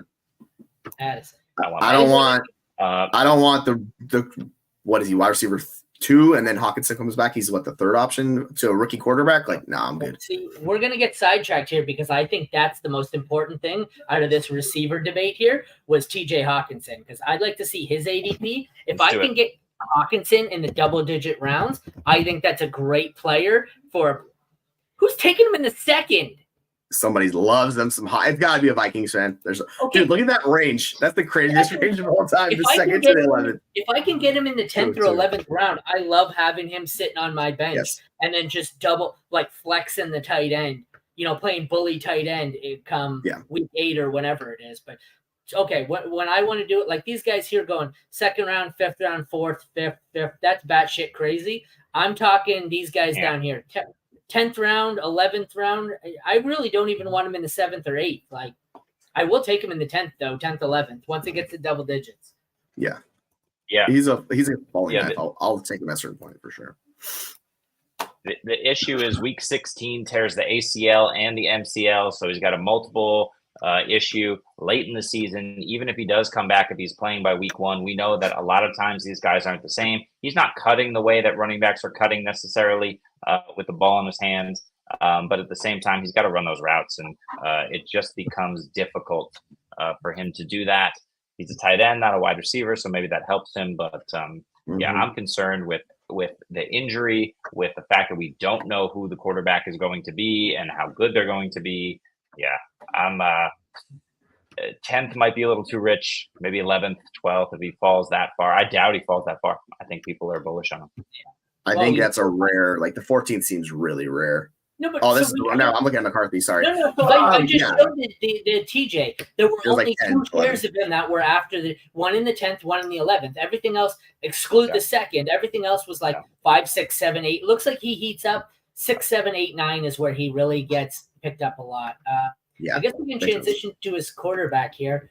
JJ McCarthy, earliest is 605, latest is 408. This is the prime example of what we said all offseason. Ignore SFB mock drafts because the 6th round, remember in the mocks when the 6th round, it was QB 11 going off the board or QB 22 going off the board. So, Look at the difference in that the 14th round, it's QB 30. Like that difference in how these leagues drafted quarterbacks is absurd. It got massively pushed in that league. You're getting QB 30 in the 14th.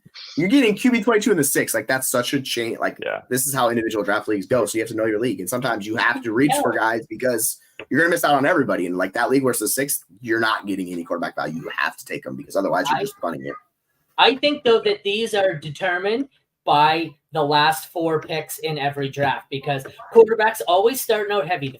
These drafts, the first 8 picks are always 5 or 6 quarterbacks. What the problem is if you have rookies in your last 4 ones or, first timers, non-industry guys, they panic and then it's QB. So instead of having 6, you have 10 in the first round. In some of the more sharp leagues, they don't panic. They load up on running back, tight end, wide receiver, and you end up with only 5 or 6, and then it gets pushed and it gets pushed. So I think that's what sets the tone. The first, how many leagues have you seen? The first 5 or 6 picks are always the same guys. It's the second half of round or the third of round 1. That's where the swing happens. That's where the tone gets set on, are we going to be the QB heavy league or are we the punt QB league? Thoughts on JJ? 100%. If he falls, I'll take him. In that, you're talking about the 9th, 10th, I'm fine grabbing him there because unlike Rashi Rice, you can get significant upside from the tight end position. He could be he can be a difference maker for you. So I'm fine taking the difference maker and rostering him as opposed to a Rashi Rice. I just don't. There's much less upside with Rashi Rice than there is with TJ Hawkins. It's just the way the scoring format is. So I'll do Hawkinson late if he falls. I'm probably not going to take the guy that's suspended at wide receiver position. So I'm just not going to do it. You want JJ as your 2 or your 3? 3. You wouldn't take him as your 2? No. If you do, you have to take somebody immediately. Yes. Like you said, double stack him. I wouldn't like it with Levis. I would prefer a safer option like a Geno, even like a Derek Carr, who has a better situation this year with his offensive coordinator. So I'm okay with taking JJ on the upside shot, but I need some sort of backdoor safety option later. Russ, you mentioned. Yeah, good. Sure. Yeah, if you take 2 quarterbacks, they can be out. So it's you need someone that he's going to start at least. Yeah. an interesting one for me. Jonathon Brooks, as early as 5'11", as late as 10'4". 5'11", I don't know if I have him there. I feel like I'm probably taking some of the wide receivers that fell there. 5'11", I think, is decent value. 10, if I get him at 10'4", I'm snatching up. But I think for me, he's still on the board in mine. When he comes back around, I don't think I'm going to take him in the 5th round. I think the 6th round, depending on what's on the board, is where I start to consider him. But I would love to get me some Jonathon Brooks in the middle here with like the see a lot of 8th round Jonathon Brooks. If I can get him at the end of 7, early 8, I'm going to have him in my league. But I'm not considering him, I think, till the 7th or 8th. What do you guys got? Yeah, I'm with you. If they can get him in the 7th, I know in the Rainbow Bowl, Shane Manila took him in like the 6th or like early 6th, and I was kind of surprised. I was like, damn, that's early. Seeing where he goes in this ADP, like I like that range. I'm fine taking him there because the players you're taking him against, like I'll take the upside of Brooks, who could be a true like a volume running back, which is what we want, right? So like I'm fine taking Brooks. The 6th is a little early just because the injury concern, but like I'm fine 6, 7, 8 if he falls that range, I'll smash him. Yeah, that's what it is. I don't really want a guy who's already coming off of injury, right? Like I'd much prefer a Najee Harris to Brooks. I agree with you that the upside is there for Brooks over Najee. The problem is that how many complete games are we going to get out of Brooks this season? Are they going to take it slow with their brand new shiny toy investment and make sure he's fully healthy, fully in command of the playbook? Are they comfortable knowing that they're going to lose these games and probably have a top 5 pick next season? Are they comfortable rolling out, the ghost of Miles Sanders for the first month or so, giving Chuba a lot more work in the first month or two before Brooks is ready? And I just don't like that potential in a dynasty league. Sure, I love him. In a redraft here, I'm concerned. We got next up is Keon Coleman. This is the guy I love in this format. You can get him earliest is 9th, latest is 12th. I feel like I want to get him. If I can get him in the 10th, 11th round, depending on the wide receivers, I think he has some good potential here because he has the potential to be the alpha, the number 1 here in Buffalo. And I think this late, he's the perfect guy where 10th round, if he hits, he has league winner potential as a stud wide receiver. If he misses, oh, well, I missed. You're throwing darts anyways by about the 10th round. So I think he has significant upside. Obviously, he has huge downside. But in this kind of tournament, this feels like the play I would key in on here where I normally wouldn't want Coleman as high, but I'll take him in the 10th. What do you guys think? Are you willing to take him over Ladd? Because like we were kind of split on Ladd. Would you take? Yes. So you would. What about you, Jeremy? Are you taking him or Ladd? No, I'm just a big believer in Kincaid and Cook, and the potential of either Shakir or Curtis Samuel or both. I just think Keon Coleman is too much of a risk. So for that, I'm out. I'll take Ladd gladly. How about Keon Coleman or a guy who's going 1 pick before him, Brian Robinson? Who do you prefer? And I think I'm taking Robinson all day. Like I view Robinson as those like these best ball like innings eaters. Like that's Brian Robinson, and those guys get boosted in this format because of how they're like. I'm just not doing Eckler. Like that's the thing. So if you're in on Eckler, you're probably not in on Robinson. I think Robinson's a smash at cost. Like he's really cheap. I want that guy. I want him flexed in my lineup because he's going to be giving me more points. So if you're giving me Robinson or Coleman, I'll take Robinson. But I don't mind Coleman late though, like the 10th, 11th, 12th. Like that's if you want to take the upside shot, like go for it right there. Like it's not going to kill you taking that shot. I just feel like Coleman is this year's George Pickens, where I don't think he's a best ball guy. I think I think he's gonna have just absolute. He might be Gabe Davis, player for player. Gabe Davis, yeah, that's exactly what I think he is. Davis could have some huge blow up weeks. I don't necessarily like. You got to set a lineup here. It's not best ball, so that may not necessarily be ideal. But in the 10th round, I think. Oh my God, Drake Maye is our next player. As I shit myself looking at him going third round. I'm sorry. I was not expecting that when I clicked on it. Drake Maye, QB 15, 3rd round, 6 overall is the earliest. I'm much more comfortable at the 1401 price tag. Squad NA. Yep, that's appropriate. I wouldn't put my name if I drafted him there either. I like the rest of these. So how is that possible? That's going to be an auto pick, right? Or someone who's paid to let a fan make their pick. People are doing that too. That you'll 10, see 11, stuff like 12, that. 13. How does he go in 306? That's batshit. What league is that? That is the Animal League. Interesting. I'm so curious how that happens. That's the highest he goes by 7 rounds. Wow. Almost joined that league. Damn. Is that someone? Well, he's got his name on there at Guffrey. Is that just someone trying to get their name on the top of a player's board? Is that what that is? Or?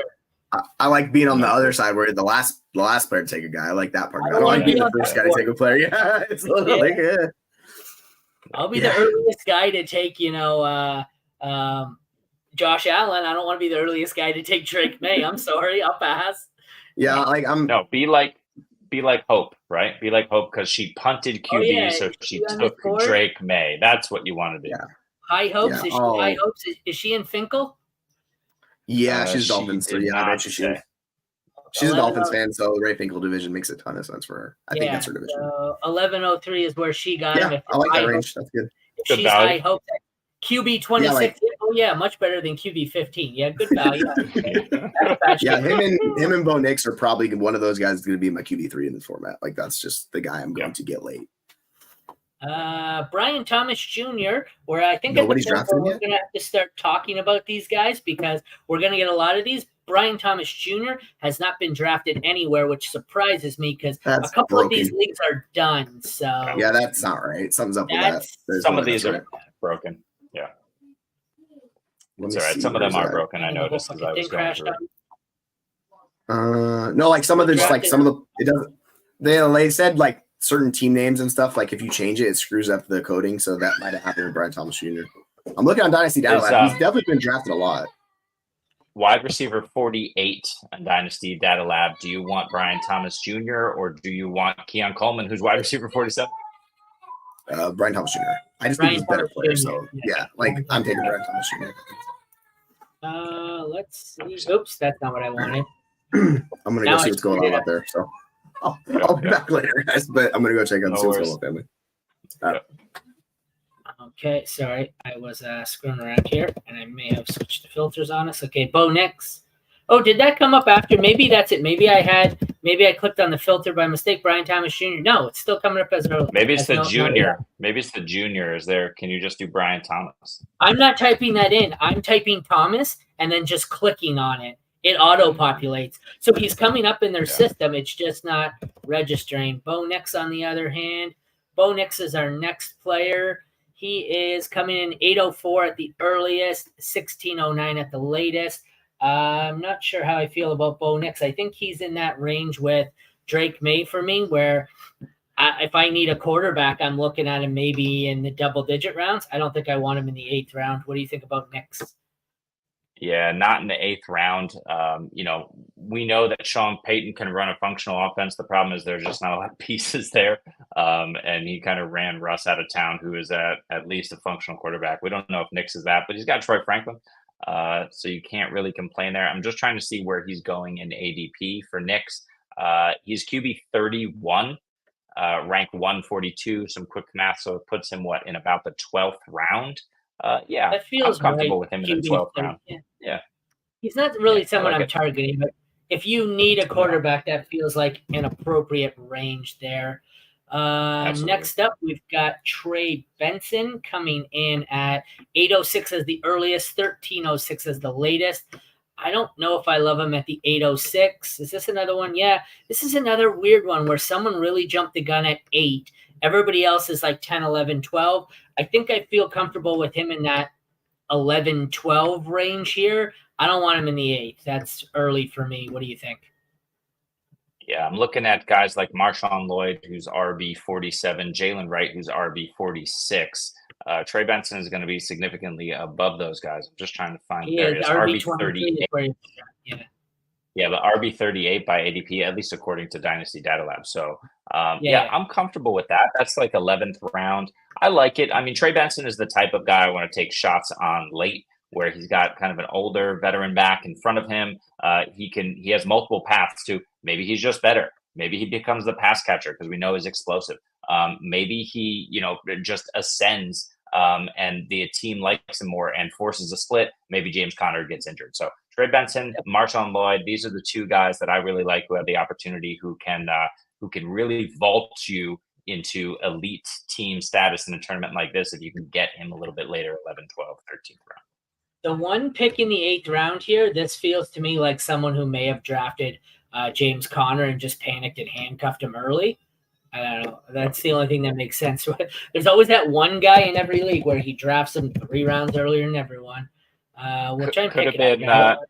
could have been like me in the Rainbow Bowl with fat fingers drafting Nick Chubb instead of Najee Harris and being stuck with Nick Chubb in the 8th round and having to navigate that. But they reverse that for you though, so it's all right.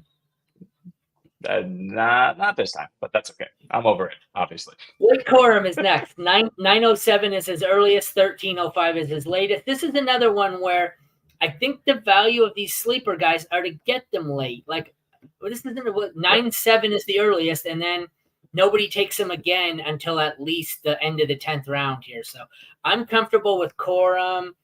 I think in around 11, 12, 13. I don't want a lot of these guys now I don't want in the single digit rounds. What do you think? Yeah, I left his name out when I was just talking about the Trey Benson, MarShawn Lloyd's. Corum's another one. You're happy to get him. Maybe he's got multiple paths to production, and he's the type of guy I want to take a shot on as opposed to, let's see, a wide receiver in his range. Do you want a Blake Corum or do you want to take a shot on Curtis Samuel or Cortland Sutton? I'd much prefer Blake Corum. I think the upside is there over those guys if he hits.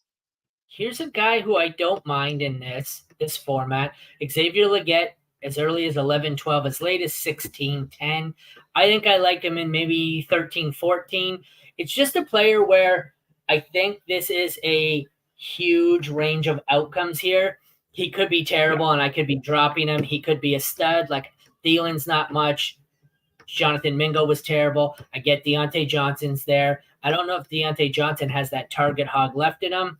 I just think Xavier Legette profiles as one of those high-risk, high-reward guys where he could be the stud here or he could be useless. So in this format, I think by round 11 to 16, whatever it is, you're shooting for upside here. You're hoping you get the wide receiver who goes off as a rookie. You're hoping you get the Puka Nacua or the Kyron Williams at this point. And that's the way I'm looking at Scott Fishbowl this year.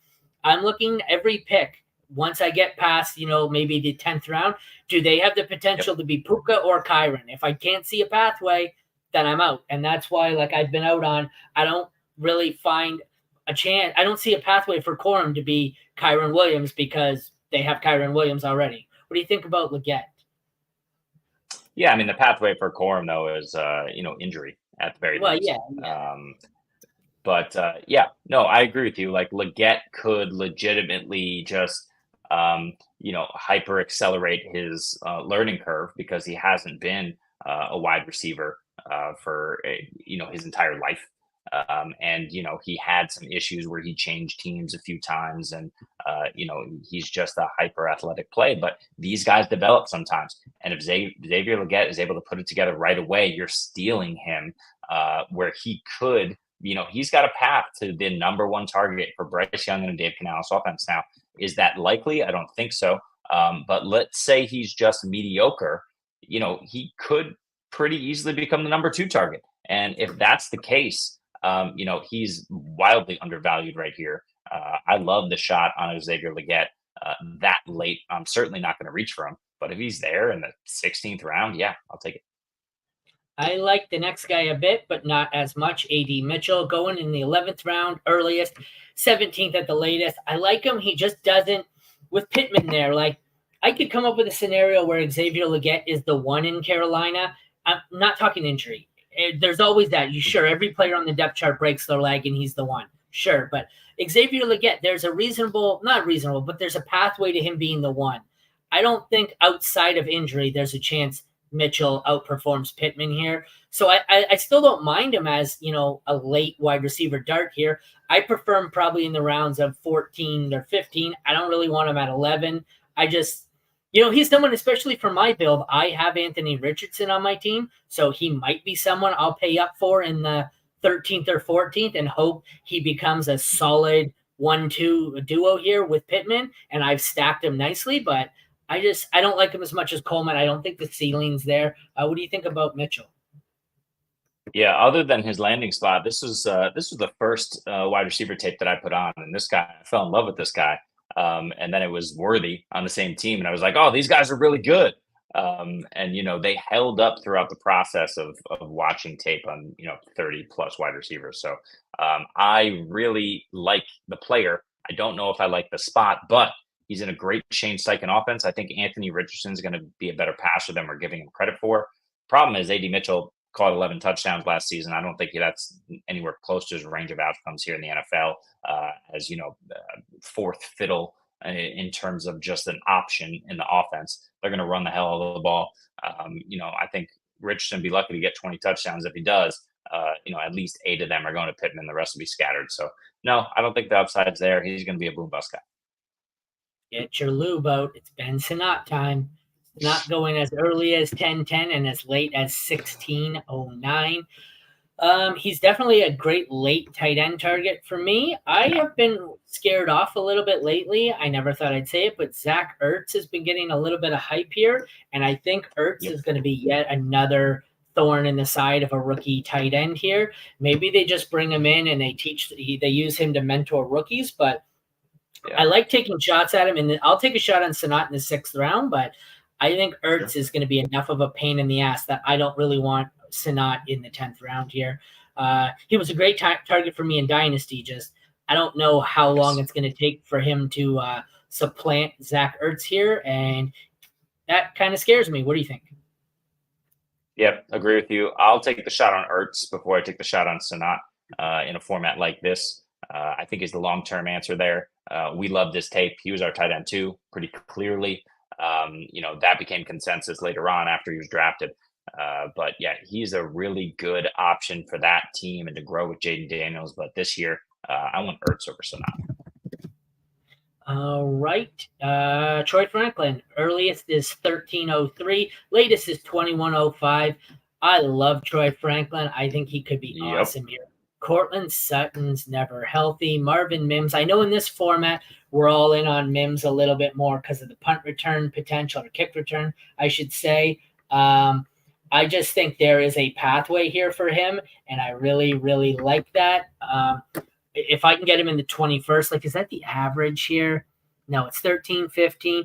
I don't know if I want him in the 13th, but if I can get him 15th or later, I love this. I like him more than I like. Although I've liked the last 3, I guess. I've liked Legette. I've liked Mitchell. I like Franklin.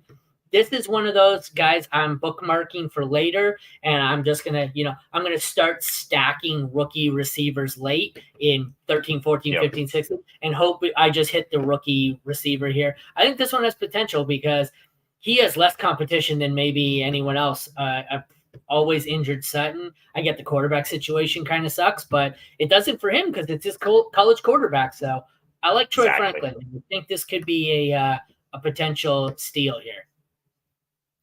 Yeah, you said it all. I mean, it will be no surprise to us the fact that, come, in a couple weeks when they fire up camp, Troy Franklin is Bo Nix's favorite target in camp. Like, no shit. Troy Franklin will be Bo Nix's favorite target. He's going to lean on this guy. He's going to be on the field because of that connection. Sean Payton is not stupid. He knows he needs to win some games to kind of prove that he's a viable coach. He's going to lean on this connection as well. Troy Franklin will have some boom weeks. Will he be more boom bust? It's possible. But is it possible he's consistently the number 1 target on this team, or at least Nix's favorite security blanket, becoming the number 2 target on a team that desperately needs pass catchers? I think so. I like Franklin that late. He's a great target. We'll go through. I have on my list, I've got probably 30 more rookies, but on my list, I have, I think, 6 more highlighted that I want to discuss. And then we'll just run through the rest of them and say, interest, no interest. But the next one is Jaylen Wright, going as early as 12:01 and as late as 18:09. Really loved him in the rookie process. This is the guy where I might take a shot at him in 16, 18 and hope, not that we hope for an injury, but you're hoping for an injury because if he doesn't get an injury in front of him, he's got 2 excellent running backs in front of him. And I have no interest at 12:01 as much as I think he's talented in Dynasty. I'm not paying that price. What do you think? This is the Raheem Mostert hate showing up in ADP. I don't want anything to do with Jaylen Wright. If Raheem Mostert's healthy, he's the guy. Achane at cost, love him. Mostert at cost, love him more because, he's going off the board in regular drafts as the RB 28. Raheem Mostert is an absolute. He scored 21 touchdowns last season. He might score 12. He might only score 12 this season. He's still going to score 12 touchdowns. Jaylen Wright, unless, like you said, there's an injury or two, doesn't have that in his range of outcomes for this year. Mostert's going way higher than I thought he would in this league, but still, I think just means this may be a backfield to avoid because Achane's going second round, Mostert's going 7, 8, 9, and then you've got Wright going 10, 11, 12. I think at that cost, I prefer to just avoid every single one of them. Next up, we've got Ricky Pearsall. 13th round is the earliest, 18th round is the latest. He is buried on a depth chart that for years we've been saying unless someone's traded, there's too many mouths to feed. I think this is a long-term dynasty play. The only way I'm taking Ricky Pearsall here is maybe if it's one of my last few picks and I'm praying Ayuk or Debo get traded or Kittle gets his usual. Like, aside from something seriously changing in this, whether it be injury or trade, I don't see a pathway for Ricky Pearsall here. Whoever took him at 13 is out of their bloody mind. What do you think? Yeah, the 49ers are being smart here by trying to negotiate because they know they have the leverage because they have Ricky Pearsall waiting in the wings. They don't want to pay Brandon Ayuk top dollar.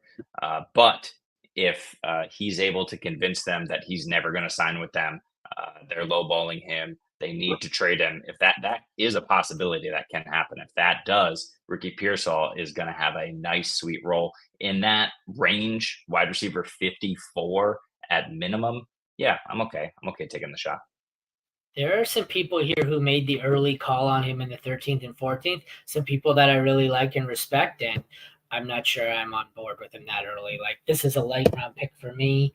We've got 3 more players and then a team wide receiver that I kind of want to discuss. Pittsburgh, next up, we've got Pittsburgh's Roman Wilson. I like him. He's going as early as 1406, as late as 1909. This is another one where there's a pathway to touches here where he's probably going to be the wide receiver too, I think. I'm not a big fan of anyone else. I don't know if George Pickens is going to be the volume guy Deontay was. In fact, I'm sure he's not. Freiermuth, maybe he rebounds. I don't mind taking a shot on Roman Wilson. I don't know if I want him in the 14th round, but he seems like I'm comfortable in this range here. 16th round, I think I'd rather him over, who did we just talk about? Ricky Pearsall. I'd rather Roman Wilson over Ricky Pearsall. Yes. So to get a 2-round discount, I'm in on Roman Wilson.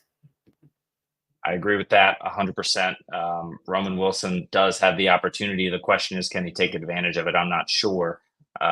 We know they're going to be run heavy, and we know Roman Wilson he's a good receiver. I don't know that he's going to be a threat in the red zone and 10 zone like he was kind of in college, at least to an extent, just simply because the talent around him is elevated everywhere else. Oh no, that was something different. Yeah. So nah. Yeah, I don't think any of these guys are expected to be studs. At this point, I think it's just what's their cost and what do we see as their potential reward. It's more of a math equation here for us. So next up, we have MarShawn Lloyd going as early as the 11th. I don't know why you would take him that early.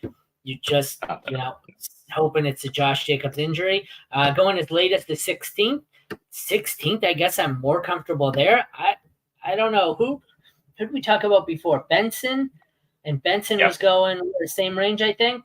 Like I don't know if earlier, significantly earlier.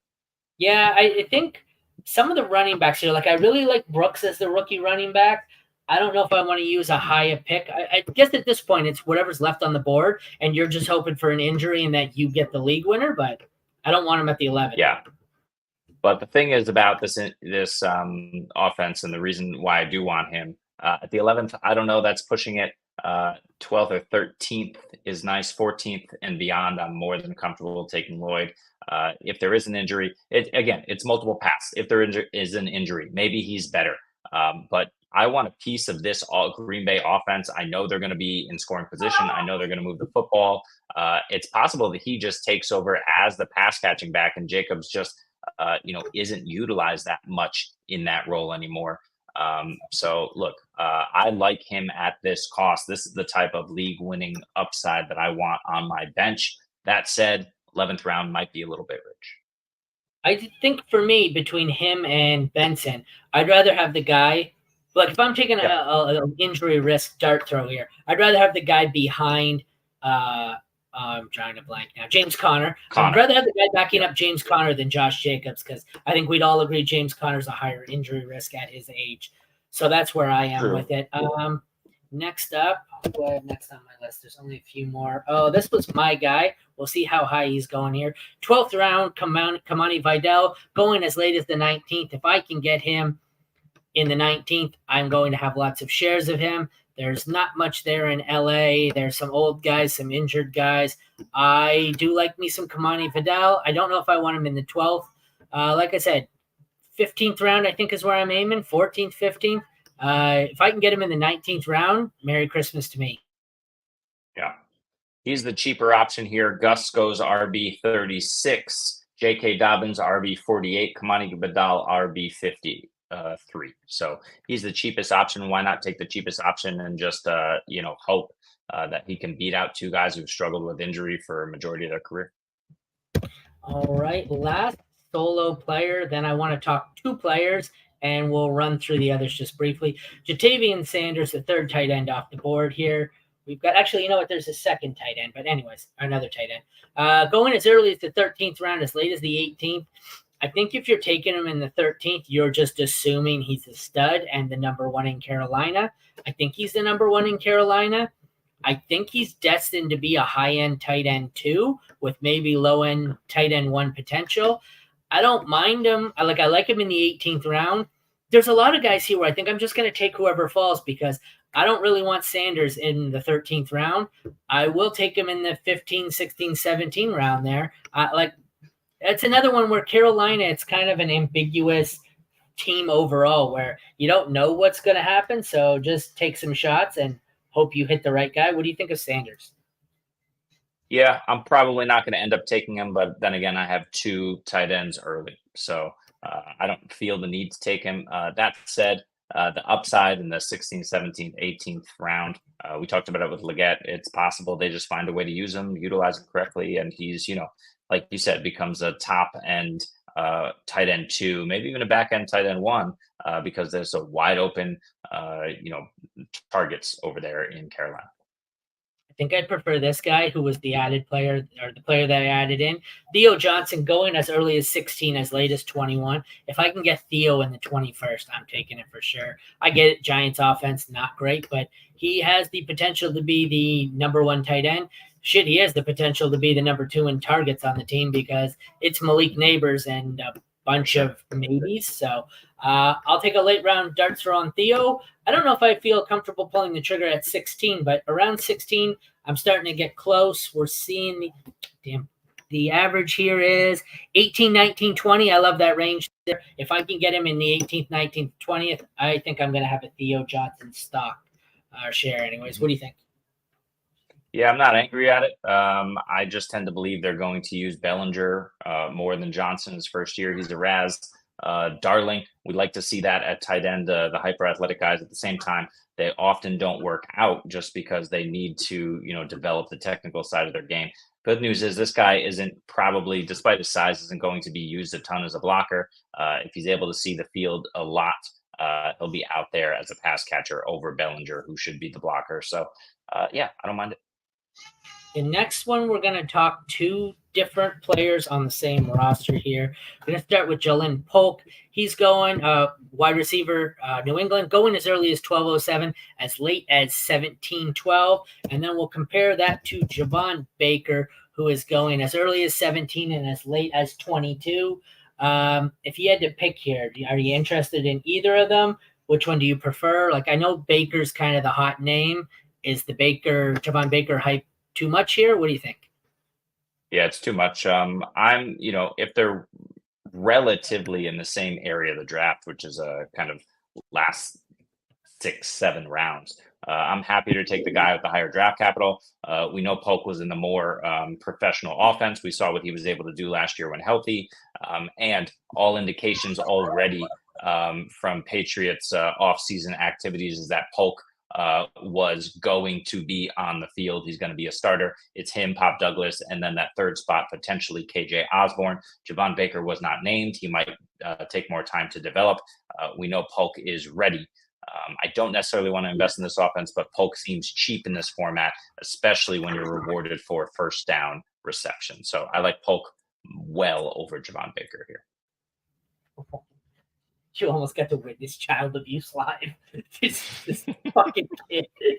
Go away. I'm live and he's opening candy next to my mic. Then he's got his stupid friend on the speakerphone. Good God. All right. So that's the last of the actual players we're going to run through for that purpose. I'm going to switch over to just dual screen for us here. That's not the right one. If I could do this properly, where are we? There we go. And I'm going to name some names here, and we'll see what who we're interested in and who we're not interested in. For the purposes of this, Malachi Corley on the Jets. Thoughts? No. Xavier Gibson's getting the hype, so no. All right. I think maybe as a last round pick, I'd have a shot, but not really. Jermaine Burton, Bengals. No, I'm out. You? Yep. Yeah, I'll take him. I don't know where his ADP is, but I'll take him. Ray Davis on the Bills here. Any interest as maybe the hammer here with James Cook? Yeah, especially now that I have James Cook on my Scott Fishbowl roster, I'll take the shot on Davis. I like him as the hammer. Yeah, I don't mind it either. Tyrone Tracy to potentially win the job there in New York. We don't know what the Giants have. It's Singletary, but this could easily be Tracy. What do you think? I like him as a developmental piece. I don't like him this season. It's possible. He's probably going to be too rich for me, so I say no. All right, Bucky Irving back up in Tampa as of now. No, I don't want the backup on a mediocre offense. Me neither. Staying on that offense, Jalen McMillan, who's at this point maybe the wide receiver 4. No interest? No. Luke McCaffrey, had to look up. I forgot where he was even at. He's on Washington. I don't love the offense. I don't really have any interest in him. I think I'm out on Luke McCaffrey. You? Yeah, stiff hips. I like Jayden Daniels, but no. And the hips don't lie. Tez Walker in Baltimore. Potential job here as a wide receiver 2 if he can beat out Rashad Bateman here. What do you think of Tez Walker? Any interest? Maybe you can beat out Bateman. You can't beat out Nelson Aguilar. It's not going to happen. Nelson Aguilar is going to be a lot more involved than we want him to be. So no. Braylon Allen buried on a Jets team. Nothing here. Great player. Shitty depth chart. Great. Yeah, and great off-season reports as well. They love him, but again, developmental piece. He barely turned 20. He turned 20 in January, so no. An interesting one, Audric Estime. Think he has the shot in Denver winning the job? I know there's Jaleel McLaughlin hype. Nobody likes Javonte Williams. Late round flyer? No. He does. He could win the job, but if he does, he's not the explosive guy in that backfield. And then if that's the case, you're counting on plotting first and second down work and touchdowns on a bad offense. So no. 2 more. Dylan Lobby over in Vegas. Got Madison in front of him, Zamir White, who apparently is just going to take the job. I know he's got some pass catching chops. Late round flyer or off your board? It's interesting, but it's more interesting long term. He's off my board with all the different weapons they have there in Las Vegas. And let's close it up with Rasheen Ali. Injury handcuffed here behind King Henry. I mean, I think I might take a shot at him late because I have King Henry on my team, so I might, play it safe here late. Ali is my most owned dynasty player. I've been taking him the 4th round everywhere. Scooped him up off waivers a few times. I think I have something ridiculous, 12 shares of Rasheen Ali. I like the fact that Keaton Mitchell is probably going to take about half the season to get right after that devastating knee injury. He might not be right even if he returns all season. The only thing that I would caution you against with Rasheen Ali is Justice Hill is still a serviceable back. Rasheen Ali could be better. That's not a tall task, but I don't mind the idea of Justice Hill, who I think is also might be tagged for return duties, at least in part. So maybe that's an interesting one too. Rasheen Ali, that's the 4th round of rookie drafts, not the 4th round of Scott Fishbowl drafts. Don't do that. Yes, correct. All right. Someone probably did. But into a marathon, probably our longest non-draft night show. Check back tomorrow. I think we'll keep the Scott Fishbowl stuff coming. Take care, everyone, and good luck in your SFB draft.